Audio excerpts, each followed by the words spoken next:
Welcome to the Circuit of Success. I'm your host, Brett Gilliland, and today I've got the honor to interview Pat Dossett. Pat, how you doing?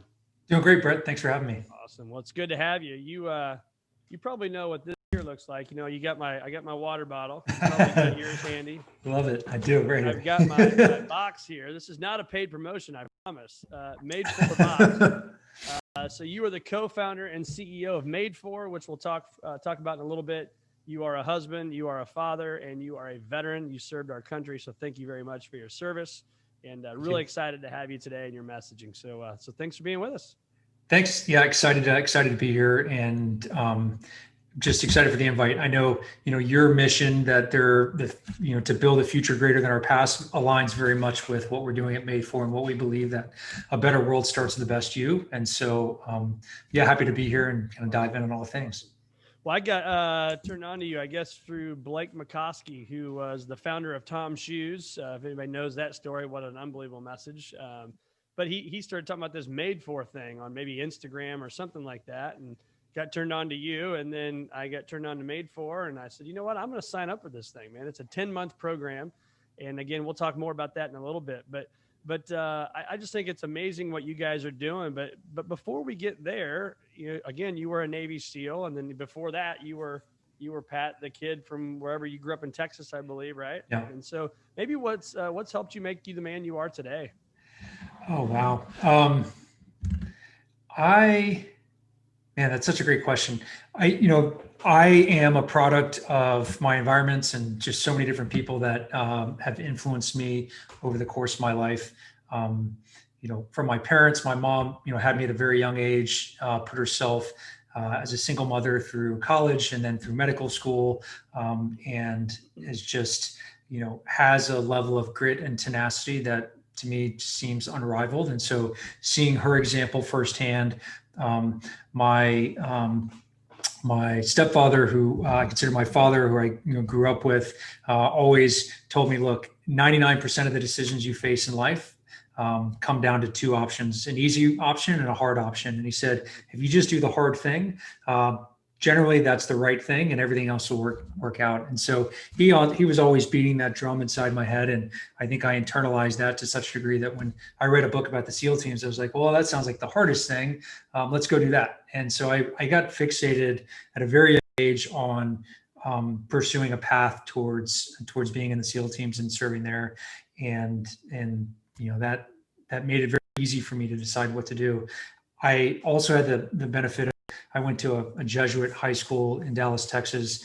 And at Jesuit, there's this recurring theme of serve something greater than yourself, right? That you're always thinking about what's the bigger thing that you're serving, whether it's your fellow, brothers at Jesuit or a larger community, or it can be a faith-based thing, or it can be just something greater. And I think that theme really is something that I internalized, and I didn't realize how much I'd internalized it until I got further and further from that experience. But I've just grown so much more appreciative of that over time. So I would say those have been some of the formative things for me. Obviously going to the Naval Academy, where service and leadership are top of mind, and you're always talking about responsibility and learning not only the science of leadership, but also some of the art of leadership, and then really pressure testing all of that inside the SEAL teams, and working with some of the most professional, humble, quiet people that can push their bodies and their minds to the limits in service of really hard missions, or in service of things that are greater themselves. All of these things kind of mix together to help inform how I try to navigate my life. And I would say that I am by no means an example. Like, I fall short every day, but I have had the benefit of some really formative experiences and been around some really amazing people that have helped inform how I try to show up every day. Amazing. So what made you want to be a SEAL? Because you could be at the Naval Academy, but you don't have to be the SEAL, right? So yeah. That level. Well, look, everyone goes to the academy and the military for a whole bunch of different reasons, and there's no like one's better than the other. It's just some people really want to be on submarines, and some people want to fly, and some people want to serve in the Marine Corps. And I think everything that you do in service when wearing a uniform matters is important. And so I was just fortunate enough when I was in seventh grade, I read a book called Rogue Warrior by this gentleman named Dick Marcinko, who is a really famous inside our community, a famous SEAL. And I don't know. I read it, and right away I thought, this sounds like the hardest thing you can do. It sounds exciting. It sounds important. And I want to see if I can do it. I want to see, if I can pursue that. And so when I finished football my senior year in high school, I think I weighed 233 pounds. I was always a bigger kid. And I stopped lifting weights. I started running and swimming and doing push-ups and trying to figure out how to do a pull-up for the first time. And by the time I got to the Naval Academy, I weighed 193 pounds and I was off. And that just became my sole focus. And so for 4 years at the Academy, every day I woke up thinking, what do I need to do to get one of these slots to SEAL training upon graduation? Because you have to compete for slots out of the Academy. And I was just, I was fortunate enough to get one of those spots. I think it was a lot of hard work, but also a lot of luck that was involved. So how much of SEAL training, we've all heard, about Hell Week and all the things that go along with it, right? And talk as much or as little as you want about some of that stuff, but how much of it is physical versus mental, do you believe? yeah, everyone shows up being able to meet the baseline physical requirements, right? So you have to run a certain distance in a certain amount of time. You have to be able to do a number of push-ups and sit-ups and pull-ups. You have to be able to swim. But these are all very low standards, and they're low for a reason. The physical is less important than the mental, right? So everyone shows up to SEAL training and everyone is reasonably fit. They jump through a number of hurdles or hoops to get to that point in time. They've sacrificed some level of personal comfort to be able to have a spot, to earn a spot to start SEAL training. But when you're going through training, you quickly learn that, well, they're going to teach me how to swim. They're going to teach me how to do the obstacle course. They're going to teach me how to run. They're going to teach me this approach of crawl, walk, run across a variety of disciplines. And as long as I can keep up with, in all these different areas, then I'm going to make it. And really, most of the attrition inside SEAL training, I would say 95% of the SEAL attrition, or the attrition of candidates going through SEAL training, occurs because people decide they don't want to do it anymore. Not because they're broken or because they can't make the times or because they're having a performance issue. It's because they decide, hey, I don't want to be cold. I don't want to be tired. I don't want to be wet. I don't want to do this physical thing anymore. And that's really where it becomes, hey, this is much more about the mental than it is about the physical. Because my SEAL training class, we started with 220 people approximately.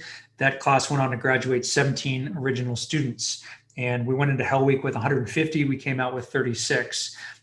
What you would find surprising about that is those 17 people that were left standing there at the end of SEAL training were rather unremarkable. You wouldn't have been able to pick them out from a lineup. And in fact, all of the biggest, fastest, strongest people, those most endowed with natural gifts and abilities, were some of the first to quit and decide that it wasn't for them. And what you were left with, again, was a group of rather, ordinary looking individuals that did some fundamental things really, really well. So it is amazing. I've got some buddies that are SEALs, and it's like you look at them, and that's what other people that find out they're a SEAL, they're like, dude, I would have no idea that guy was doing what he's doing. And I love some of the comments too. Is they'd say is, we're the guys that when the other military guys wake up in the morning and they know stuff's happened, that's because we were there and we're in and out and nobody even knows it, right?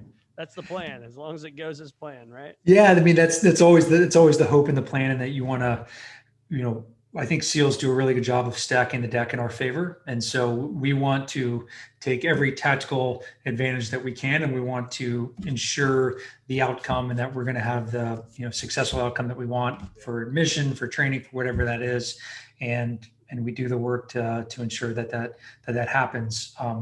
But again, look, I don't think SEALs are any better than Rangers, any better than Green Berets, any better than any of these other units that are out there. Everyone's got a role and an area of focus that they do a really great job on. So you took that, being a SEAL, you took it to the Wharton School of Business, right? Then you took it to Google for a while. Now you're taking it here as a co-founder and CEO of Made For. what are some of the things that is the guy or gal that's driving down the road right now and they're listening to this and they're thinking, okay, what can I apply from what Pat's saying here? What did you learn as a Navy SEAL that you can now apply to what I like to call the boardroom, right? In the business room? Yeah, I think that there's a lot to apply, but I would say that we get caught in this. I sometimes have been caught in the past of this thinking that I need to take giant leaps to get to where I want to go. Like, all right, I want to go to Wharton School of Business. I need to figure out like what's that one big lever that I can pull that's going to catapult me up into Wharton. Or I want to be a SEAL, so I need to figure out like what's that one secret sauce, that edge that all SEALs have that I can grab and that make sure that all right, I've got it too, and that I'll be successful in SEAL training. And so I think there's this natural way of thinking that we're always looking for these hacks or these things that allow us to accelerate progress. And in reality, it's small effort over time sets us up to where we cultivate the habits and the mindset and the ability to almost live excellent, right? To be excellent and put us on a path where the outcomes take care of themselves. And so maybe a simpler way of saying it is like focus on the process, not on the outcomes. Like the outcomes take care of themselves. But if you have any big goal, whatever it is, if you want to be more present with your family, if you want to start a successful business, if you want to, get into a graduate program, like what are you going to do today? And maybe today is what you're going to do this morning. What's that's going to put you on a path that is ultimately going to lead to outcome. That's what I would think about. There was, Interrupt real quick on that. Oh yeah, please. Sometimes we do focus on that end goal, right? And so many times people at the end of the year now, you hear people, oh, my year-end goal is X. So I think they're missing the point that, in my opinion, it should be a lifestyle deal, right? Not just, oh, it's December starting tomorrow, so therefore we should have our year-end goal that we got to hit. It's great goal. I'm not saying that. We do it every day in our wealth management advising at Visionary Wealth Advisors, but at the same time, right, you got to focus on that lifestyle change. And so wouldn't you agree that or maybe you would, maybe you wouldn't, but do you have that daily habit, that daily ritual that without fail, if I do this every single day, I'm going to hit my end up goal anyway? I think that that ritual is a mindset that certainly worked a lot on in my time in the SEAL teams, but I think it's a mindset that I've cultivated over days and months and years of very unsexy effort. But it's this idea that today I want to be better and I want to find small ways that I can step closer towards that person or that thing that I want to be, right? And so it's just being present and attuned to what are the small opportunities throughout my day? How can I engage them in such a way that puts me closer to where I want to be? And where I want to be, that changes, right? I start taking steps and all of a sudden I realize, well, the goal I set for myself or the outcome I'd hoped for wasn't the right outcome or, wasn't the right goal. And so that changes over time. But I find that it's so easy to get, to allow something big and audacious, a big goal or a big mission that we want to achieve, that the size of it can prohibit us from taking any effort or exerting, taking one, even the smallest of steps. And so if we could just, think about, all right, directionally, where do we want to head? What's that mission? What's that big goal? It's important to us. And then almost like set it on the shelf and then think about, all right, how do I want to show up today? Because our days are filled with opportunities to move closer towards these things that we want or that matter to us. Yeah, and that habit building is crucial in that. And so I think that's what I love about Made For is it's a 3-week program that allows me to stay focused on getting more hydrated. Those are little things. And I think we were talking about this before we recorded, that a lot of people, we want that magic sauce, that magic thing that nobody knows about. It's a secret. And that's what's going to help me be successful. But yet, and I see it time and time again from this podcast and dealing with people that we work with every day, it's just the little things done right and done daily that add up to massive success. Yeah, that's it. And Dr. Andrew Huberman, or the gentleman that runs our advisory board, scientific advisory board at Made For, he's a neuroscientist out of Stanford, and he likes to talk about this phenomenon of neuroplasticity, that we can rewire our brain over the entire course of our lives, right? And if you use the brain as a proxy for a mindset or habits or certain behaviors that we're trying to cultivate, Andrew says there's really two ways to do this. One is through a short, intense experience. Maybe they can be good or they can be bad. Maybe it's a car accident. Maybe it's the death of a loved one. Maybe it's the birth of a child or getting married. But those are peak experiences. And by definition, they're the exception. They're not the norm. And so the rest of your life is filled with all of this other time. And this is where Andrew says, by engaging in small, purposeful efforts over time, you actually start to rewire your brain, and you can incorporate these mindsets or incorporate habits in such a way that your reflexive self becomes your best self. You're just moving through your day differently. Your default is a mindset that engages friction differently, or you engage a global pandemic, you view it as an opportunity to, again, achieve something different than you otherwise might have, or you view it as, I don't know. So I think there's something to be said for cultivating these mindsets, cultivating habits, but ultimately you have the answers on the inside. It's all in you, and you have to exert a little bit of effort to unlock that. So when you hear me talk about growth mindset, what comes to mind when you hear those words, growth mindset? Yeah, this is a topic that's near and dear to my heart. And when I hear the term growth mindset, so a term coined out of Stanford by a woman named Dr. Carol Dweck. But really, growth mindset is, phenomenal book, and just she continues to put out a lot of topic.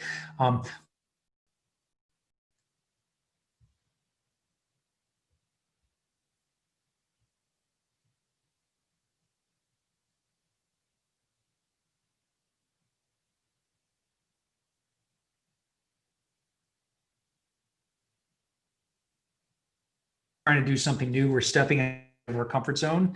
That feeling of frustration is not a sense of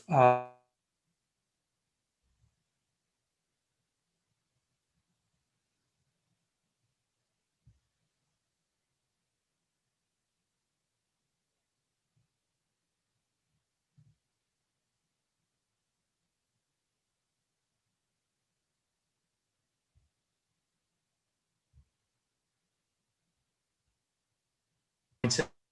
I am not wired that.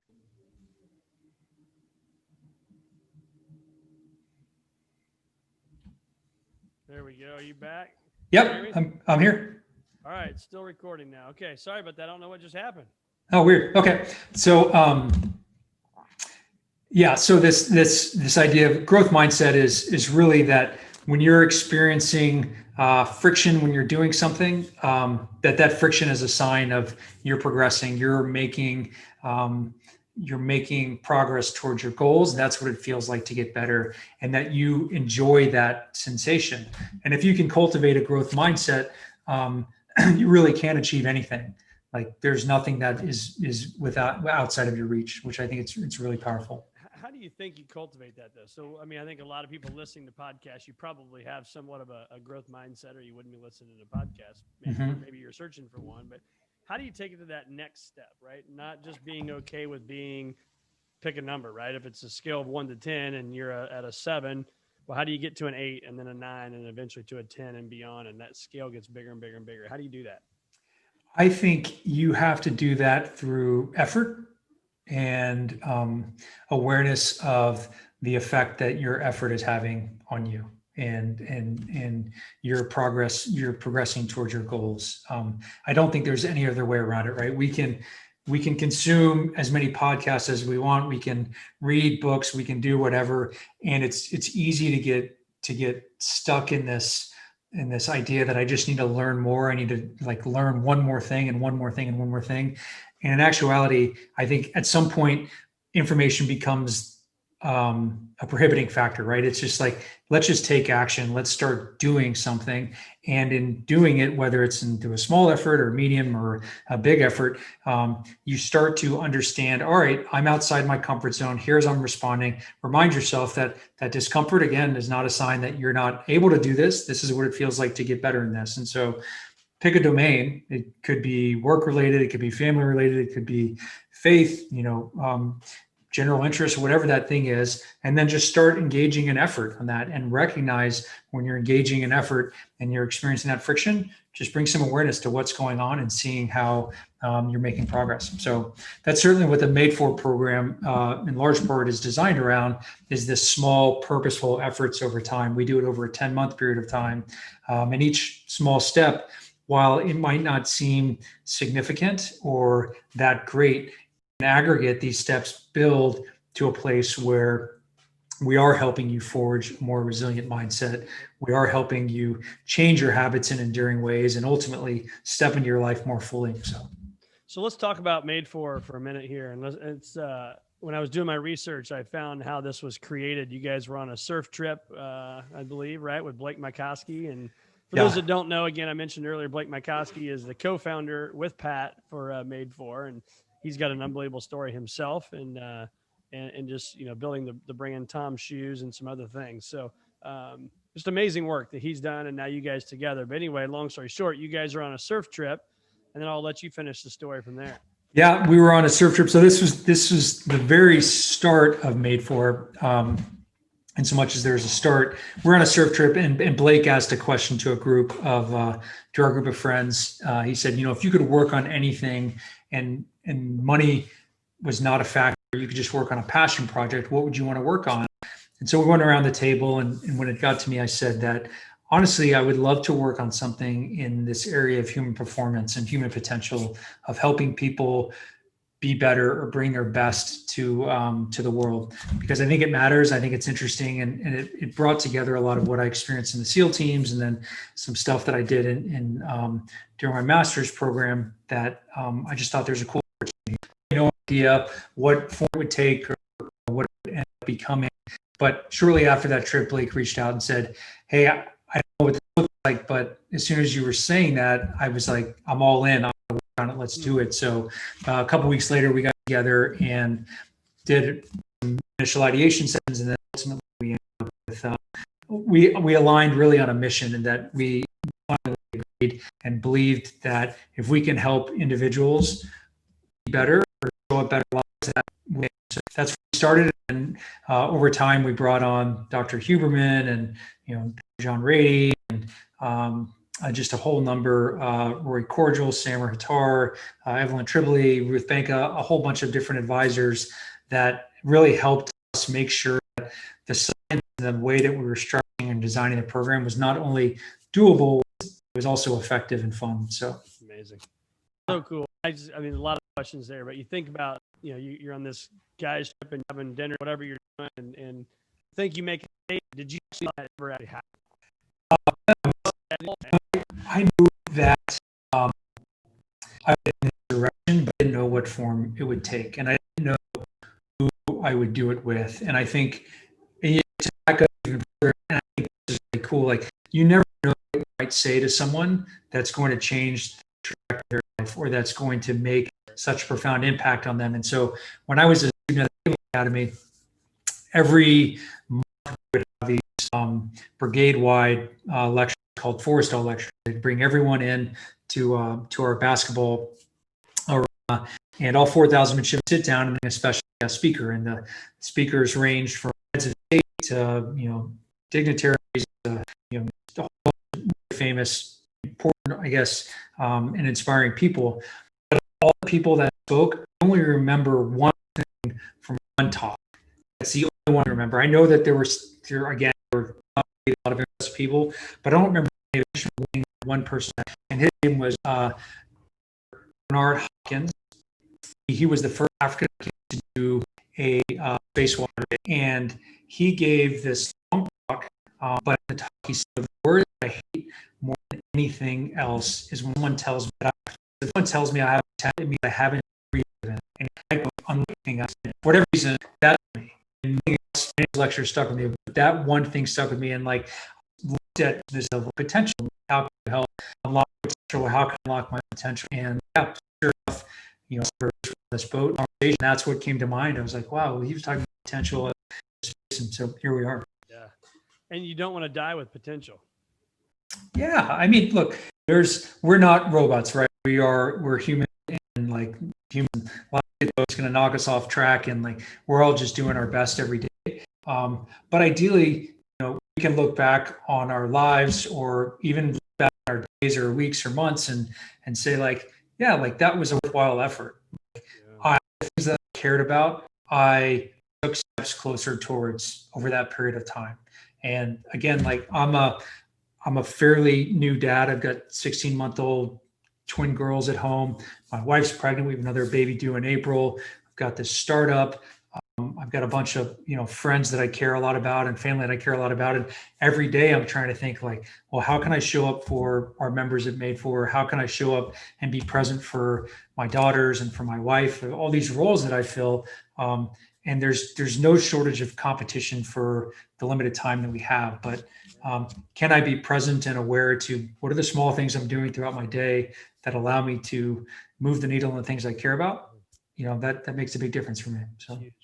I'm reading it. You being from Texas originally, Matthew McConaughey, he's a Texas boy. So you probably know Matthew McConaughey. I don't know Matthew. I know Blake and Matthew, I think, have a friendly feud going on. It dates back a number of years to, okay. And they were both in Austin. But yeah, I've heard good things about his book. His book's phenomenal, man. But he said in there, and it just, when you said something made me think of it, he said, every night we go to bed with ourselves.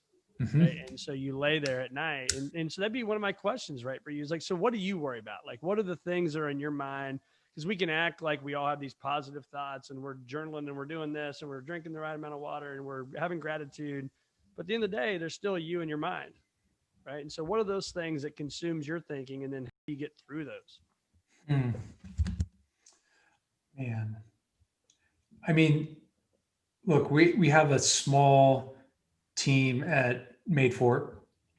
And there's so much uncertainty that we face every day and month to month of just the challenges of running a startup, especially with COVID and just with everything going on, that what keeps me awake, or what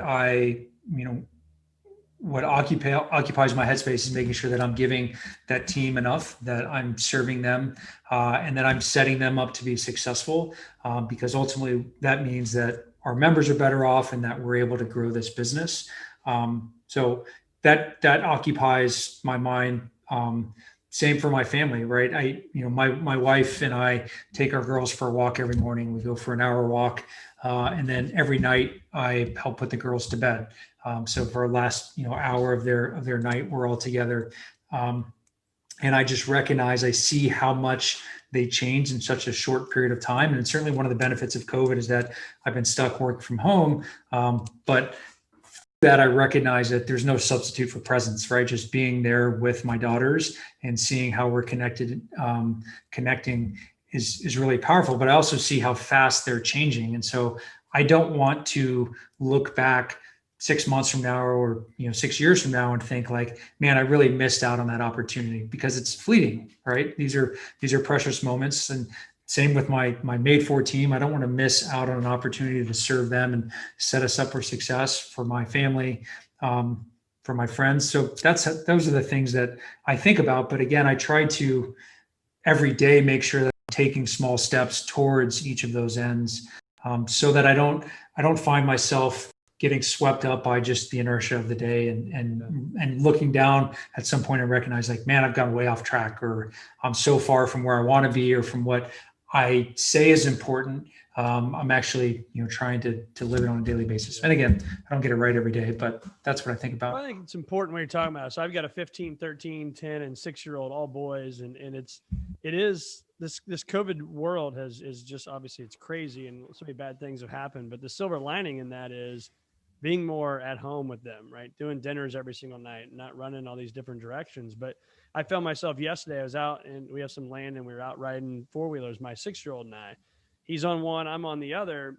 And I don't know, this overwhelming feeling hit me of like, you know what, just stop riding me, right? And watch him, like his face, right? He's lit up, smiling ear to ear, like it's the greatest thing he's ever done. And I sat there in that moment and I watched him ride that 4-wheeler, because to your point, they change so quickly, right? And I'm like, just take that in. And I think it's so hard for us in this world that we live in, with notifications on our phones and emails and this and that and the other, is to slow down and be in a moment. So, I mean, what advice would you have for our listeners right now to kind of what I was talking about yesterday, be in that moment, see that smile on the four-wheeler and be there and be present? Mm. Yeah. I mean, our attention is literally our most precious resource, right?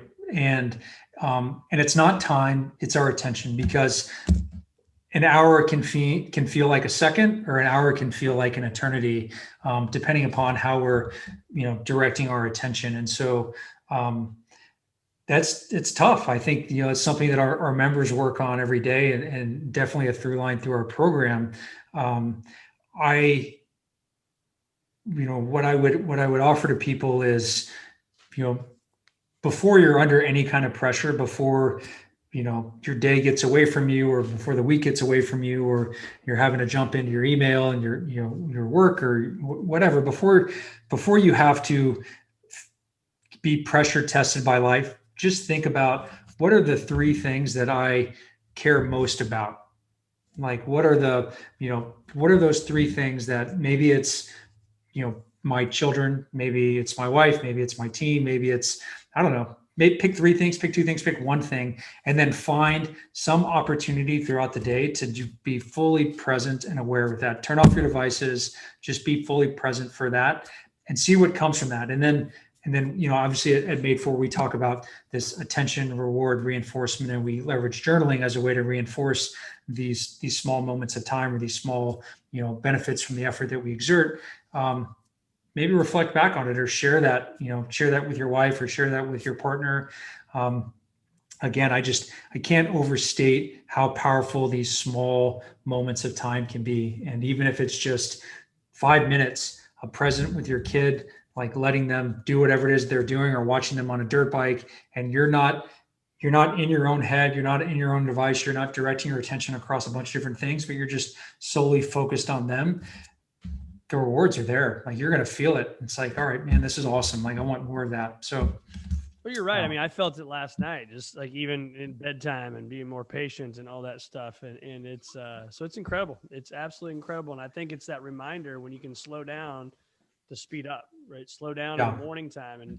And I got away from it. I have this thing called Focus 90, where I take the first 90 minutes of every day, and I've got my 5 things that I've got to do to win my day. And if I can win that 90 minutes, I know I'll win the rest of the day. And when I've recommitted and gotten back to that, because again, this crazy COVID world, right, it knocks you off your horse a little bit. I've noticed I can be more present in moments like yesterday. Mm-hmm. It's really, really powerful. No, I think that having a routine, or having something, figuring out what works for you, if it's 90 minutes to start your day, or whatever that thing is, figure out what works for you, and then do it. And then be ready when that thing stops working, and try to figure out what works next. I feel like oftentimes these conversations lead back towards, purpose, or family, or, we talk about gratitude, and these things can feel very soft for people. And I think especially business-minded people, we exist in these cultures of performance and almost survival in some respects. But I would say that everything that we're talking about is effective across all these domains that you operate in life. And so, I always say that where SEALs really thrive, and the thing that makes SEALs exceptional, is that they figure out how to be relevant in any environment. Doesn't matter if it's the air, if it's the water, if it's land, deserts, mountains, like working out of embassies. It doesn't matter. A SEAL will be present into an environment and figure out, all right, what's within my control, what's not within my control, what do I hope to achieve, and then figure out how to be relevant and effective in navigating that environment. And I think, what we're talking about with attention and being present and being there with your kids, that same thing, that same skill that you're working on there is also the same skill that you would want to bring to bear when you're in a meeting, or when you're trying to figure out, like, what direction is my business headed, or where do I want to allocate my time most effectively. That attention and awareness and presence is the thing that allows you to be effective, right? Doesn't matter what you're doing. So what's one exercise you could share that people that, that if we just took that exercise out of your life, you would not be where you're at today? Is there anything you can share that's just a kind of a takeaway little nugget for people? Oh, for something that I have to, Yeah, I mean, I have to move my body every day, or my brain doesn't work. And I don't know if that is. I mean, John Rady, one of our advisors, he's written a few books on this topic, Spark and Go Wild, that are fascinating. If you haven't had a chance to check those out, they're definitely worthwhile. But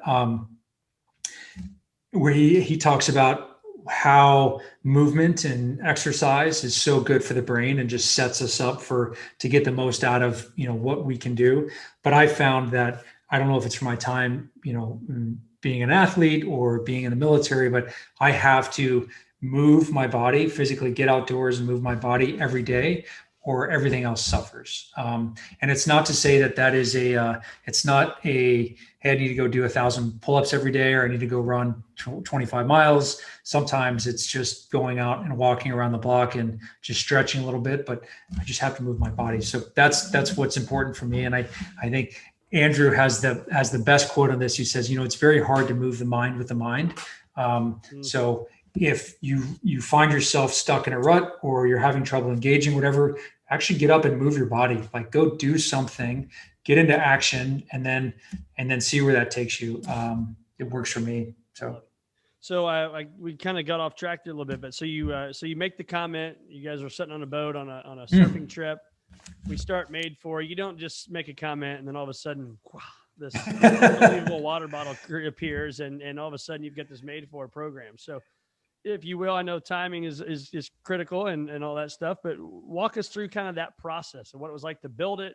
And now you've got happy people like myself that are loving your program. That's amazing. Thank you for sharing that. Yeah, I would say the process is ugly and iterative and not sexy at all. And just super messy. I mean, I think we did a session 2 weeks later where we spent a weekend kind of concepting out a bunch of different ideas, and we landed on what would be great to use a kit that we deliver to people every month, so anyone could access the program. And from a business standpoint, we can figure out the unit economics, so it allows us to scale as appropriate and to serve as many people as possible. But then it's like, and I had some ideas of like, all right, what are some areas that we want to focus on? And we really had a wide aperture. Again, we started bringing on advisors, and those were some of the funnest, I would say, sessions for me, is when we had multiple advisors together in a room and we were talking about, we have someone's attention. Where do we want to direct that attention so that they're going to see a benefit over time? And how is that going to fit in the context of a larger program?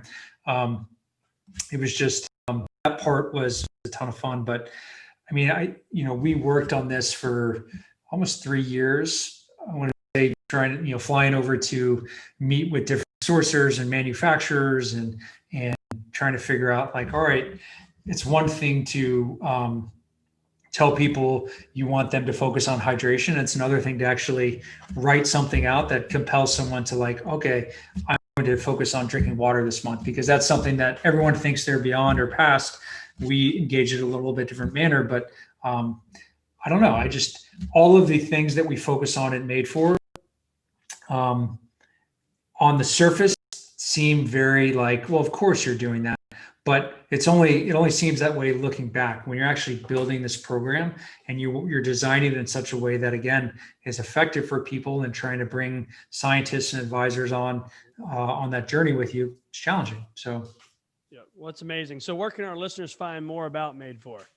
Yeah, if you want to learn more about Made For, you can follow us on Instagram at Made For, MADEFOR, or if you want to learn a little bit more about the program on our website, you can go to www.getmadefore.com.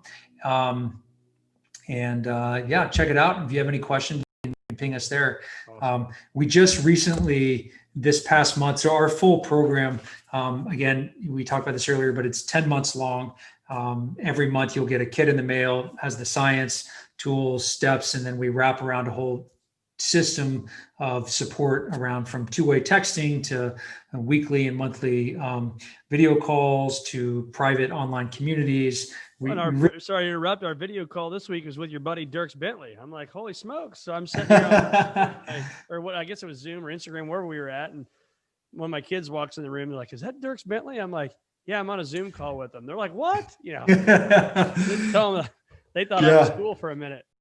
Well, it's funny. It's funny. Dirks was our very first member, and he good friend, Blake and I, and just wanted the support. But he's been really gracious, and so it's fun to bring people like that in and to talk about their journey and what they're seeing. But it is cool to see like somebody like that, because you put him on this pedestal, right? He's Dirks Bentley. He's one of the best country music stars out there. This stuff, and you think he's got the world by the what, but it's like you hear him thinking about journaling and drinking water and slowing down, being present, and doing all these things that it just made me connect with. And he's worried and focused on the same things I'm focused on. He just happened to be this massive celebrity, right? That's it. Yeah. And we only see the mountaintop peak experiences for him. We don't see the climb and the journey that he's been on. So we just see him up on stage performing. But yeah, he's a real person dealing with real life. And I think that's something that's been really cool for us to see. Is we have members in all 50 states, all different demographics, old, young, professional athletes, college graduates, stay-at-home, parents. Kind of runs the gamut. Frontline healthcare workers. But everyone is trying to figure out a way to navigate a little bit better and to maintain a growth trajectory and be on a better path. And so it's been fun to see people do that with us. And ultimately, and this from having been a member, is that there's no upsell with Made For. It's the idea is that you do the program and then you have what you need. The tools and the answers are all inside of you, and we just help you connect these small efforts with the effects they create in your life. But ultimately you have all the answers. So check us out on our website. I think you're in your 40s. So what is the 40-something-year-old Pat, when you look back at your life, right? You went to school, you played sports, the Naval Academy, the SEALs, work at Google, which is, what a great job to land, right? At Google. And then you're like, you know what? No, I'm gonna walk away from security. What I assume, right? Looking back, I assume that there's some security there. There's a paycheck there. I'm going to leave and I'm going to go do this startup. What do you wish you could go back and tell that 30, 35-year-old Pat? What feedback would you give that guy? Wow. Well, I can say the feedback I would give my 20-year-old self is to enjoy the journey a little bit more, to not be so focused on suffering through the hardest things, that there's actually some fun to be had and to enjoy that. In the mess. And so I would say that I'd probably say the same thing to my 30 or 35-year-old, maybe even 40-year-old self, is like, look, every day last week self, right? That's it. Yeah. Just enjoy it. Like find ways to enjoy the climb and the navigating the path, because look, Made For, who knows what's going to happen with Made For? Who knows what's going to happen with any of this stuff? We need to be able to look back on our time and say, like, that was worthwhile, that was enjoyable, and I stepped closer towards, the things that I cared about. And that's what I would say. Is it scary to step away from Google and follow your dream?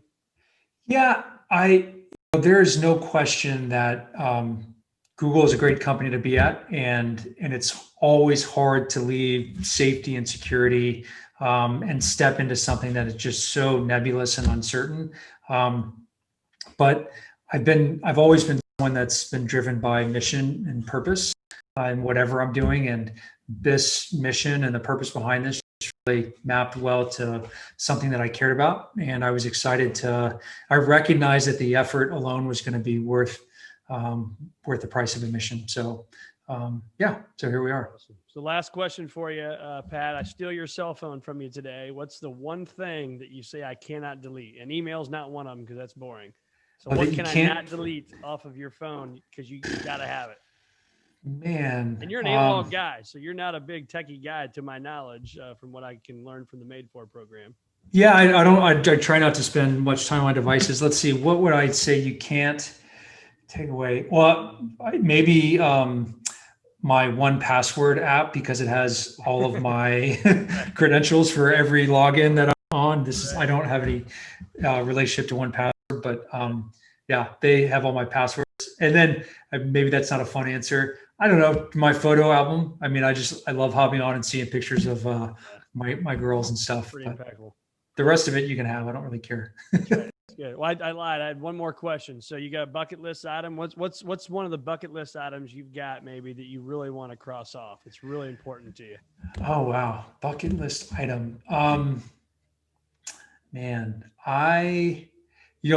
Andrew, our advisor, and myself and our friend Gordon have scheduled some free diving training. So I have this vision of, and I don't know if you've ever done any spearfishing, but I've done a little bit of spearfishing on breath holds, and I just think that it is it's something very cool about going down on a breath hold and submerging and being down for a period of time and having to stock a fish and find a fish and bring it to the surface and then eat that fish. And I've really enjoyed that. And so I want to try to do that on another level. So Andrew Gordon and I are set up some training with a professional free diver where we're going to work on the free diving side of it. And then hopefully into next year, do a big spearfishing trip where the goal is we want to be able to hunt something around 70 feet and then bring it to the surface all in a breath hold. So that's my next thing. How long are you holding your breath on that thing?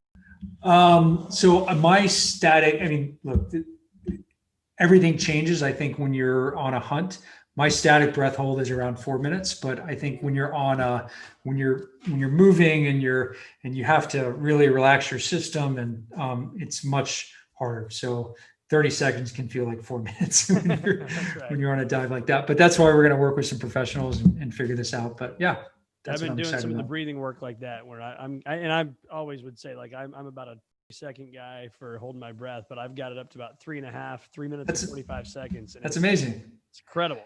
Yeah. For anyone listening, please do not do this behind the wheel of a car in any kind of water. Right. I do all these static breath holds like at my desk. In between Zoom meetings. Stuff, right? So, well, listen, Pat, it's been awesome having you, man. And we'll put it in the show notes. Made for, I can vouch for it. This will be my 4th box right here that I'm getting ready to open when we're done here today. It's phenomenal. And I won't share any of the secrets because I think as a member, I think it's kind of fun to get that box. And I have no idea what's inside of there. And the little booklets, all the information, the data, it's consumable. It's bite size and it's I think easy to use, but yet it multiplies for long periods of time what it's going to do for me. So I appreciate what you guys are doing. Amazing. Well, thank you so much, Brett. I really appreciate the time today and being a member. And I'm just excited for your mission here. And I just love this idea that we make a future that's greater than our past. And I know that that's something that you bring to life in the podcast and in your professional work. So I believe in it. I think it's awesome. So keep it up. Thanks for having me. Great having you.